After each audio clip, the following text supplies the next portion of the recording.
शुक्लां ब्रह्म विचारसारपरमामाद्यां जगद्व्यापिनीं वीणापुस्तकधारिणीमभयदां जाड्यान्धकारापहां हस्ते स्फाटिकमालिकां विदधतीं पद्मासने संस्थितां वन्दे तां परमेश्वरीं भगवतीं बुद्धिप्रदां शारदां।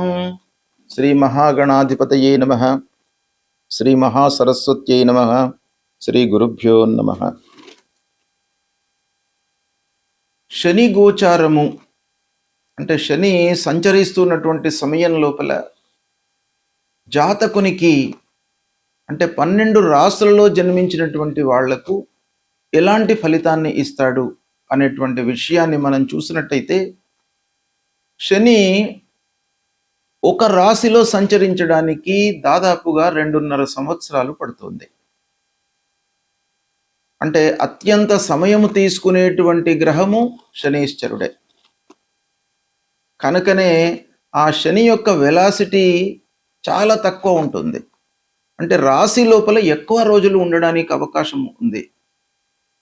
కనుక శని యొక్క ప్రభావము మానవుని పైన అత్యంత ప్రధానంగా అంటే ఎక్కువ మోతాదులో ఆ శని యొక్క ప్రభావం ఉండేటువంటి అవకాశం బాగా ఉంటుంది అని మన శాస్త్రం చెప్తూ ఉంది. అయితే ఈ శని 2.5 సంవత్సరాలు ఒక రాశిలో ఉన్నప్పుడు వివిధ నక్షత్రాల లోపల కూడాను మారుతూ ఉంటాడు. మీనరాశిలో ప్రస్తుతం సంచరిస్తున్నాడు శనీశ్వరుడు. అంటే పూర్వభాద్ర నక్షత్రం 4వ పాదంతో ప్రారంభమయ్యి రేవతి నక్షత్రం 4వ పాదంతో ఎండ్ అవుతుంది ఈ మీనరాశి. అంటే మొత్తం కలిపినట్టయితే 9 పాదాలలో ఈ శనీశ్వరుడు సంచరిస్తాడు మీనరాశిలో. అయితే ఈ మీనరాశిలో సంచరిస్తూ ఉన్నప్పుడు మొత్తం మీనరాశిలో ఒకే రకమైనటువంటి ప్రభావాన్ని ఇస్తాడా అందరికీ అనంటే ఇవ్వడు. వాళ్ళ జాతకాలను బట్టి ప్రభావం ఉంటుంది. వాళ్ళు పుట్టినప్పుడు శనీశ్వరుడు ఉన్నటువంటి స్థితికి అనుకూలంగా ప్రభావం ఉంటుంది. పుట్టిన సమయం లోపల శని ఉచ్చస్థానంలో మిత్రస్థానంలో ఎక్కువ అష్టకవర్గ బిందువులను కలిగి ఉన్నట్టయితే శుభ ఫలితాలను ఇచ్చేటువంటి అవకాశాలు ఉన్నాయి. గోచార రీత్యా అశుభ స్థానంలో సంచరిస్తున్నప్పటికీ ఈ ఫ్యాక్టర్స్ అన్నీ కూడాను మనము ఫలితం చెప్పేటప్పుడు మనం లెక్కలోకి తీసుకోవాల్సి వస్తుంది. అయితే ఈ శని కూడాను 9 పాదాలలో సంచరిస్తున్నాడు. అంటే 3 నక్షత్రాలలో సంచరిస్తున్నాడు. 3 నక్షత్రాలలో ప్రస్తుతం రేవతి నక్షత్రంలో 17 మే 2026 నుండి 9 అక్టోబర్ 2026 వరకు రేవతి నక్షత్రంలో సంచరిస్తున్నాడు. రేవతి నక్షత్రం అంటే మీనరాశిలో ఎండింగ్ నక్షత్రం అన్నమాట. అక్కడి నుండి మళ్ళీ భచక్రం స్టార్ట్ అవుతుంది. మళ్ళీ అశ్విని నక్షత్రంలోకి వెళ్ళిపోతాడు. అంటే మేషరాశిలోకి వెళ్తాడు. కనుక ఈ మీనరాశిలో అంత్య నక్షత్రంలో సంచరిస్తున్నటువంటి సమయం లోపల రేవతి నక్షత్రంలో ప్రధానంగా సంచరిస్తున్నటువంటి సమయంలో మేషాది 12 రాశుల వారికి శని యొక్క ప్రభావము ఎలా ఉంది అనే విషయాన్ని మనము విశ్లేషిద్దాం. విశ్లేషించి దానికి అనుగుణంగా మనం ఫలితాలను తెలుసుకుందాం. ధనుస్సు రాశి వారికి రేవతి నక్షత్రంలో శనీశ్వరుడు సంచరిస్తున్నటువంటి సమయం లోపల గోచార ఫలితాలు ఎలా ఉన్నాయో తెలుసుకుందాం. రేవతి నక్షత్రము మీనరాశి కిందికి వస్తుంది. అంటే మీనరాశిలో చివరి నక్షత్రం రేవతి. ఆ రేవతి నక్షత్రంలో సంచరిస్తున్నాడు. ఇది రాశి పరంగా చూసినట్టయితే ధనుస్సు రాశి వారికి మీనరాశి అర్ధాష్టమ స్థానం అవుతుంది. అంటే 4వ స్థానం లోపల శనీశ్వరుడు సంచరిస్తున్నాడు. 4వ స్థానం గోచార రీత్యా ప్రతికూలమైనటువంటి స్థానం. ధనుస్సు రాశికి అధిపతి గురువు. శనీశ్వరుడు సంచరిస్తున్నటువంటి రాశికి కూడాను అధిపతి గురువే. రాశ్యాధిపతులు ఒకే గ్రహమైంది గనక కొంతవరకు ఈ అర్ధాష్టమ శని మూలకంగా కలిగేటువంటి ఫలితాల లోపల కొంత మనకు తగ్గుదల ఉండే అవకాశాలు ఉంటాయి. అయినప్పటికీ గోచార రీత్యా అర్ధాష్టమ స్థానం చాలా ప్రతికూలమైనటువంటి స్థానంగా మనకు శాస్త్రాలు చెప్తున్నాయి కనుక ఏ విషయాలపై మనం జాగ్రత్తగా ఉండాలి, ఏ విషయాలపై ఈ సంచారం రాశిపరంగా ఎఫెక్ట్ ఇస్తుంది అనే విషయం చూసినట్టయితే ఇంటి వాతావరణం పైన బాగా ఎఫెక్ట్ ఇస్తుంది. అంటే కుటుంబం లోపల మీకు బాధ్యతలు పెరిగేటువంటి అవకాశాలు ఉంటాయి. ఇక ఇల్లు మార్పు చేసుకునేటువంటి అవకాశాలు కూడా ఉన్నాయి. అంటే చాలా రోజుల నుంచి మీరు ఉన్నటువంటి ఇంటిలో నుండి ఆ ఇల్లును మార్పు చేసుకోవాలి, బయటకు వెళ్ళాలి అనేటువంటి ఒక ఆలోచన వస్తుంది కనుక ఈ ఆలోచనను మీరు అమలు చేసేటువంటి సమయం లోపల కొంత జాగ్రత్తలు తీసుకోవాలి. వాహన విషయం లోపల కూడాను మనకు ఇబ్బందులు తలెత్తుతాయి. ముఖ్యంగా తల్లి యొక్క ఆరోగ్యంపై మీరు మనస్సు నిలపాలి. స్థిర చరాస్తుల విషయం లోపల వాటి కొనుగోలే కానివ్వండి, వాటి యొక్క డాక్యుమెంటేషన్ విషయంలోనే కానివ్వండి, కొంత ఇబ్బందులు ఆలస్యము తలెత్తేటువంటి అవకాశాలు కనబడుతున్నాయి. ఇక వ్యవసాయదారులకు భూమి విషయంలో భూమికి సంబంధించినటువంటి పనుల లోపల కొంత శ్రమ అవసరము. కుటుంబం లోపల కలతలు, అనవసరమైనటువంటి వాగ్వివాదాలు తలెత్తే అవకాశం బాగా కనబడుతుంది. కనుక రాశిపరంగా చూసినట్టయితే అర్ధాష్టమ స్థానంలో శని చాలా ప్రతికూలమైనటువంటి ఫలితాలను ఇస్తాడు. మీరు సహనంతో వాటిని హ్యాండిల్ చేస్తూ ఏ విషయాన్ని ఏ విధంగా మనం పరిష్కరించుకోవాలి అనేటువంటి విషయం పైన మీరు చాలా ఫోకస్ చేయాలి. మీ ఎక్స్పీరియన్సే కానివ్వండి, మీ విజ్ఞానం కానివ్వండి, అందులో మీరు జోడించి వాటిని ఏ విధంగా మనము సాల్వ్ చేసుకోవాలి అనేటువంటి విషయం పైన మీరు మనస్సు నిలపాలి. ఇకపోతే ధనుస్సు రాశి అనగానే 3 నక్షత్రాలు ఇందులో ఇన్వాల్వ్ అయి ఉంటాయి. మూలా నక్షత్రం 1, 2, 3, 4 పాదాలలో జన్మించినటువంటి వాళ్ళు, పూర్వాషాఢ నక్షత్రం 1, 2, 3, 4 పాదాలలో జన్మించినటువంటి వాళ్ళు, ఉత్తరాషాఢ నక్షత్రం 1వ పాదంలో జన్మించినటువంటి వాళ్ళందరూ కూడాను ధనుస్సు రాశి కిందికి వస్తారు. ఇక ఇప్పుడు నక్షత్ర పరంగా ఎలా ఉంటుంది అనే విషయాన్ని మనం చూసినట్టయితే మూలా నక్షత్రానికి అధిపతి కేతువు, రేవతి నక్షత్రానికి అధిపతి బుధుడు. ఇలా మనము మూలా నక్షత్ర పరంగా రేవతి నక్షత్ర సంచారాన్ని మనం చూసినట్టయితే కొంతవరకు కలిసి వస్తుంది. రాశి పరంగా అర్ధాష్టమ స్థానము ప్రతికూలమైనప్పటికీ ప్రత్యేకంగా మూలా నక్షత్ర జాతకులకు కొంతవరకు ఈ రేవతి నక్షత్ర సంచారము అనుకూలిస్తుంది. 100% మనకు అనుకూలంగా లేకపోయినప్పటికీ ఆ అర్ధాష్టమ స్థానంలో సంచరిస్తున్నటువంటి ఫలితాల లోపల కొంత తగ్గుముఖం కనబడుతుంది. కొన్ని విషయాలలో పాజిటివ్గా కూడాను ఉండే అవకాశాలు ఉన్నాయి. ముఖ్యంగా మనశ్శాంతి మీకు కొంతవరకు అవసరం ఈ మూలా నక్షత్రం వాళ్లకు. అంటే మనశ్శాంతిని మీరు ఎలా సంపాదించాలి, ఎలా మీరు కల్పించుకోవాలి అనేటువంటి విషయాన్ని మీరు ఆలోచించుకోవాలి. ఏంటంటే వర్క్ లోడ్ పెరగడము, పనులు కాకపోవడము, పనులు ప్రారంభించినవి మధ్యలో నిలిచిపోవడము, ఇలాంటి వాటి మూలకంగా అనవసరమైనటువంటి ఒక ప్రెషర్ బిల్డప్ అయిపోతుంది మీ లోపల. దాన్ని తగ్గించుకోవడానికి మీరు ప్రయత్నాలు చేసుకోవాలి. తల్లి యొక్క ఆరోగ్యంపై మీరు ముఖ్యంగా శ్రద్ధ చూపాలి. అంతర్లీనంగా మీ లోపల ఒక స్కిల్ అనేటువంటిది ఉంటుంది, దాన్ని మీరు ఉపయోగించండి, సత్ఫలితాలను పొందుతారు. అంటే రిపీటెడ్గా మీకు అపజయాలు కలుగుతున్నప్పటికీ మీ లోపల ఉన్నటువంటి ఒక స్కిల్ను మీరు ఉపయోగించినట్టయితే, ఓపికతో దాన్ని మీరు నిర్వర్తించినట్టయితే తప్పకుండా మీకు మంచి ఫలితాలు కలుగుతాయి. భూ వ్యవహారాల్లో కొంత ఆలస్యం గోచరిస్తుంది. కుటుంబం లోపల ఓవరాల్గా మనశ్శాంతి ఉన్నప్పటికీ కొందరితో కొన్ని విషయాలలో మీకు మనస్పర్ధలు తలెత్తుతాయి. ఇకపోతే శారీరకంగా అలసట గోచరిస్తుంది, ఖర్చులు పెరుగుతాయి, కుటుంబ బాధ్యతలు పెరుగుతాయి, పాత సమస్యల మూలకంగా కొన్ని ఇబ్బందులు మీరు ఎదుర్కొనేటువంటి అవకాశము ఉంది. ఆస్తి విషయాల లోపల మట్టుకు జాగ్రత్త వహించాలి. ఉద్యోగం లోపల ఒత్తిడి, యాత్రలు చేయడం మూలకంగా మీకు కొంతవరకు మనశ్శాంతి లభించినప్పటికీ ప్రయాణాల మూలకంగా ఖర్చులు ఒక పక్కన బాగా పెరిగే అవకాశాలు ఉన్నాయి. ఓవరాల్గా మూలా నక్షత్రం వాళ్లకు కొంత కలిసి వస్తుంది. ఇకపోతే రెండవ నక్షత్రము పూర్వాషాఢ నక్షత్రం. పూర్వాషాఢ నక్షత్రానికి అధిపతి శుక్రుడు. ఈ రేవతి నక్షత్రానికి అధిపతి బుధుడు. మిత్రత్వం ఉంది కాబట్టి నక్షత్రానికి నక్షత్రపరంగా మనం చూసినట్టయితే మిత్రత్వం ఉంది, కొంత అనుకూలంగానే ఉంటుంది. ఇంటి లోపల సుఖశాంతులు నెలకొంటాయి. విలాసవంతమైనటువంటి జీవితము గడపడానికి మీరు ఖర్చులు పెడుతుంటారు. ఇకపోతే వాహన విషయం లోపల ఖర్చులు మీకు ముందుకు వస్తాయి. ఇంటికి సంబంధించినటువంటి అలంకారాలు, ఇంటికి సంబంధించినటువంటి వస్తువులు కొనుగోలు చేసే అవకాశం ఉంది.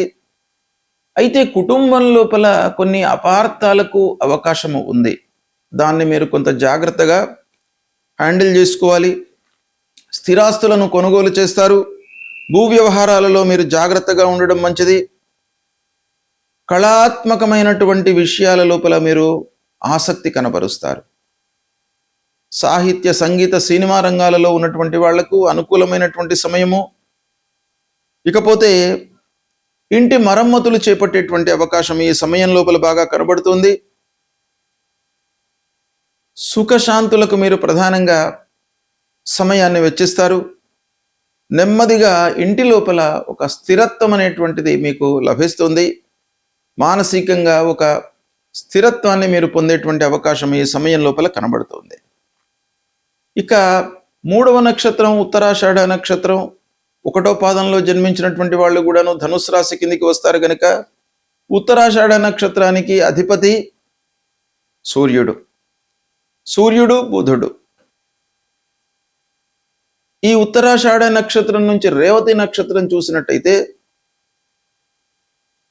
నక్షత్ర ప్రకారంగా కొంత ఇబ్బందులు ఉన్నాయి. అంటే ధనుస్సు రాశిలో జన్మించి ఉత్తరాషాఢ నక్షత్రం 1వ పాదంలో ఉన్నటువంటి వాళ్ళు కొంత జాగ్రత్తలు తీసుకోవాలి. సమాజం లోపల పూర్వం ఉన్నటువంటి గౌరవ మర్యాదలను యథాతథంగా నిలుపుకోవడానికి మీరు ప్రయత్నాలు చేయాలి. ముఖ్యంగా తల్లి యొక్క ఆరోగ్యంపై మీరు శ్రద్ధ చూపాలి, ఓవర్లుక్ చేయకూడదు. ఇంటి లోపల బాధ్యతలు పెరుగుతాయి. స్థిరాస్తులు విషయాల లోపల జాగ్రత్తలు తీసుకోండి. వాటి కొనుగోలు కానివ్వండి, అమ్మడమే కానివ్వండి, వాటి యొక్క డాక్యుమెంటేషన్ విషయంలోనే కానివ్వండి, మీకు కొంత ఇబ్బందులు, ఆలస్యము, మనస్పర్ధలు, పక్కవారితో కలహాలు ఇలాంటివి తలెత్తేటువంటి అవకాశాలు ఉన్నాయి కాబట్టి కొంత జాగ్రత్తలు తీసుకోవాలి. ఇక రాజకీయ నాయకులకు అధికార సంబంధమైనటువంటి పనుల లోపల కొంత నెమ్మదిగా ముందుకు జరిగేటువంటి అవకాశాలు కనబడుతున్నాయి. ముఖ్యంగా అహంకారము ఈ సమయం లోపల మీకు పనికిరాదు. దాన్ని కొంచెం తగ్గి మీరు ఉండి పనులను పూర్తి చేసుకోవడం చాలా మంచిది. ఈ సమయం లోపల కుటుంబం లోపల పెద్దలతో విభేదాలు తలెత్తే అవకాశాలు ఉన్నాయి. ప్రభుత్వ రాజకీయ పనుల లోపల ఆలస్యం గోచరిస్తుంది. గృహం లోపల మార్పులు కనబడుతున్నాయి. ఇల్లు మారడము ఇలాంటివి కూడాను మీకు ఈ సమయంలో చోటు చేసుకుంటాయి. ఖర్చులపైన మీరు నియంత్రణ చాలా అవసరము. పాత బాకీలు ఏవైతే ఉన్నాయో వాటి మూలకంగా కొన్ని ఇబ్బందులు ఎదుర్కొనేటువంటి అవకాశాలు ఉన్నాయి. ఇకపోతే పిల్లలు, భార్య, కుటుంబ పెద్దల కొరకై మీరు సమయాన్ని వెచ్చించాలి. అంటే మీరు ఈ సమయం లోపల మానసికంగా స్థిరత్వము, సంతోషము ఉండడానికై గృహం యొక్క వాతావరణము, ఇంటి వాతావరణాన్ని మీరు మలుచుకున్నట్టయితే బయట ప్రపంచం లోపల మీరు ఇబ్బందులు ఎదుర్కొన్నప్పటికీ కొంత మానసికంగా మీకు స్థిరత్వము, ఆనందము అనేటువంటిది ఇంటి మూలకంగా కలుగుతుంది. కాబట్టి మీరు సమయాన్ని ఇంటి కొరకై వెచ్చించాలి. ఇక ఉద్యోగము, కుటుంబము ఈ రెండు కూడాను మీకు సమానమైనటువంటి విషయాలు. కాబట్టి ఉద్యోగంలో మీకు ఎంత ప్రెషర్ ఉన్నప్పటికీ, ఎంత ఇబ్బందిని మీద ఎదుర్కొన్నప్పటికీ కుటుంబ వ్యవహారాలలో మట్టుకు మీరు చాలా ఓపికతో ఉండాలి. ఇకపోతే ఆధ్యాత్మికతను పెంచుకోండి. మీకు ఈ శని మూలకంగా కలిగేటువంటి దుష్ప్రభావము తగ్గుతుంది. రేవతి నక్షత్రంలో శనేశ్వరుడు సంచరిస్తున్నటువంటి సమయంలో ద్వాదశ రాశులలో జన్మించినటువంటి వారికి ప్రధానంగా రాశిపరంగా నక్షత్రం ప్రకారంగా విభిన్నమైనటువంటి ఫలితాలు ఉంటాయి. శనీశ్వరుడు ముఖ్యంగా 3, 6, 11 స్థానాలలో సంచరిస్తున్నటువంటి సమయంలో రాశి పరంగా ఆలోచించినట్టయితే మంచి ఫలితాలను ఇస్తాడు. అంటే శుభ ఫలితాలను ఇస్తాడు, శుభప్రదం అన్నమాట. ఇక 4 అర్ధాష్టమ స్థానం, 8 అష్టమ స్థానం, 12 ద్వాదశ స్థానం, 1 జన్మస్థానం, 2 ద్వితీయ స్థానం. ఈ స్థానాలలో సంచరిస్తున్నప్పుడు అంటే 12, 1, 2 ఈ స్థానాలు ఏలినాటి శని ప్రభావం కిందికి వస్తాయి. 4, 8 స్థానాలు అర్ధాష్టమ స్థానం, అష్టమ స్థానం, ఇవి దుస్థానాలు. ఈ స్థానాల్లో సంచరిస్తున్నప్పుడు మనకు దుష్ప్రభావం ఎక్కువ ఉంటుంది. అంటే కఠినమైనటువంటి పరీక్షలకు మనం నిలబడవలసి వస్తుంది. ఇక సప్తమ స్థానము, దశమ స్థానము కొంత బాధ్యతలను మనకు కలుగజేస్తాయి. అంటే ఈ స్థానాలు న్యూట్రల్ స్థానాలు అన్నమాట. అంటే గోచార రీత్యా ప్రతికూలమే అయినా కూడాను మనము కొంత కష్టపడి ఆలోచించి నిర్ణయాలు తీసుకున్నట్టయితే ఫలితాలను మనము మన వైపుకు మోల్డ్ చేసుకోవడానికి అవకాశాలను కలిగించేటువంటి స్థానాలు అన్నమాట. ఈ విధంగా ఈ స్థానాలలో సంచరిస్తున్నప్పుడు మనం ఏం చేయాలి? ముఖ్యంగా 4, 8, 12, 1, 2 ఈ స్థానాలలో సంచరిస్తున్నప్పుడు శనికి సంబంధించినటువంటి పరిహారాలు చేసుకోవాలి. శని ముఖ్యంగా మనకు వేటిపైన ప్రభావం చూపిస్తాడు అనే విషయాన్ని కూడాను మనం దృష్టిలో పెట్టుకోవాలి. ఏంటంటే మానవుని యొక్క కర్తవ్యము 2. 1 భగవంతుణ్ణి మనం కొలవడము, కష్టాల నుంచి గట్టెక్కించడానికి భగవంతుణ్ణి కీర్తించడము, భగవంతుడికి సంబంధించినటువంటి స్తోత్రాలను పారాయణం చేయడము, ఇది ఒక రకమైనటువంటి పరిహారం. 2వది శని యొక్క కారకత్వము, శని యొక్క ప్రభావము ఏ కార్నర్ పైన ఉంటుంది అనే విషయాన్ని మనము తెలుసుకొని పసిగట్టి వాటిపైన మనం ఎక్కువ ఫోకస్ పెట్టాలి.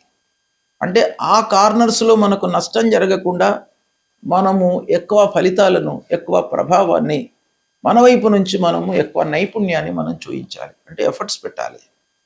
ఏంటంటే శని ముఖ్యంగా శని స్వభావము పనులను ఆలస్యంగా పూర్తి చేయిస్తాడు, పనుల లోపల ఆటంకాలను కలిగిస్తాడు, మన లోపల ఒక క్రమశిక్షణను తీసుకువస్తాడు. ఇది కొంత పాజిటివ్ పాయింట్. అంటే కష్టాలకు గురి చేస్తాడు, కానీ ఆ కష్టాల నుంచి మనిషి ఒక క్రమశిక్షణను నేర్చుకుంటాడు. అంటే అస్తవ్యస్తంగా ఉన్నటువంటి జీవన విధానము ఒక క్రమశిక్షణలోకి తీసుకురావడానికి శనీశ్వరుడు బాగా ఉపయోగపడతాడు. తర్వాత మనము చేసినటువంటి పనులకు ప్రతిఫలాన్ని కూడాను పొందేటువంటి అవకాశం ఇస్తాడు. అంటే కర్మఫలం అన్నమాట. ఏదైనా కూడాను ఫలితం అనేది మనం చేసేటువంటి కర్మ పైననే ఆధారపడి ఉంటుంది అనేటువంటి ఒక విచక్షణను మన లోపల కలిగిస్తాడు శనీశ్వరుడు. కాబట్టి కర్మకు ప్రాధాన్యత మన లోపల కలిగిస్తాడు. అంటే పనులు మనము చాలా ఒళ్ళు దగ్గర పెట్టుకొని పనులు చేయాలి అనేటువంటి ఒక మనస్తత్వాన్ని మన లోపల క్రియేట్ చేస్తాడు, బాధ్యతలను గుర్తు చేస్తాడు. కాబట్టి ఇలాంటి కార్నర్స్ లోపల శని యొక్క ప్రభావం ఉంటుంది. కాబట్టి మనం వీటిపైన ఫోకస్ చేసి మన నైపుణ్యతను, ఎఫర్ట్స్ను పెట్టినట్టయితే మనము కొన్ని అనర్థాలను రెక్టిఫై చేసుకోవడానికి అవకాశం ఉంటుంది. అయితే భగవంతుణ్ణి మనం ప్రార్థించేటువంటి సమయంలో ముఖ్యంగా శనీశ్వరుడి యొక్క మూల మంత్రాన్ని మనము చదువుకోవాలి ప్రతినిత్యం కూడాను. ఏంటి అని అంటే నీలాంజన సమాభాసం రవిపుత్రం యమాగ్రజం ఛాయా మార్తాండ సంభూతం తం నమామి శనైశ్చరం అనేటువంటి మూల మంత్రాన్ని ప్రతినిత్యం కూడా చదువుకోండి. స్నానం చేసిన తర్వాత మన ఇంట్లో ఉన్నటువంటి దేవుడి దగ్గర ఒక్క క్షణం నిశ్చలమైనటువంటి మనస్సుతో నిలిచి ఆ భగవంతుణ్ణి నమస్కరిస్తూ ఈ శ్లోకాన్ని పఠించండి. ఆంజనేయ స్వామి గుడికి వెళ్ళండి, హనుమాన్ చాలీసా పారాయణం చేయండి, నల్ల వస్త్రము, నువ్వుల నూనె, ఇనుప ముక్క ఇలాంటివి దానంగా ఇవ్వండి. నీడీ పర్సన్స్కు వస్త్రదానం చేయండి. అంటే ఎవరైతే ఇబ్బందులలో ఉన్నారో వాళ్లకు వస్త్రదానం చేయండి. ఆకలితో అలమటిస్తున్నటువంటి వాళ్లకు మీ శక్తి కొలది అన్నదానం చేయండి. రోజు ఒకరికి ఇద్దరికి మీకు వీలైతే అన్నం పెట్టించండి. ఇలాంటివి చేయడం మూలకంగా మీకు ఆ భగవంతుడి యొక్క అనుగ్రహం కలుగుతుంది. తప్పకుండా గ్రహాల మూలకంగా ఏవైతే దుష్ప్రభావము కలుగుతుందో అవన్నీ కూడాను దూరమవుతాయి. భగవంతుడి యొక్క అనుగ్రహం లభిస్తుంది. శుభం.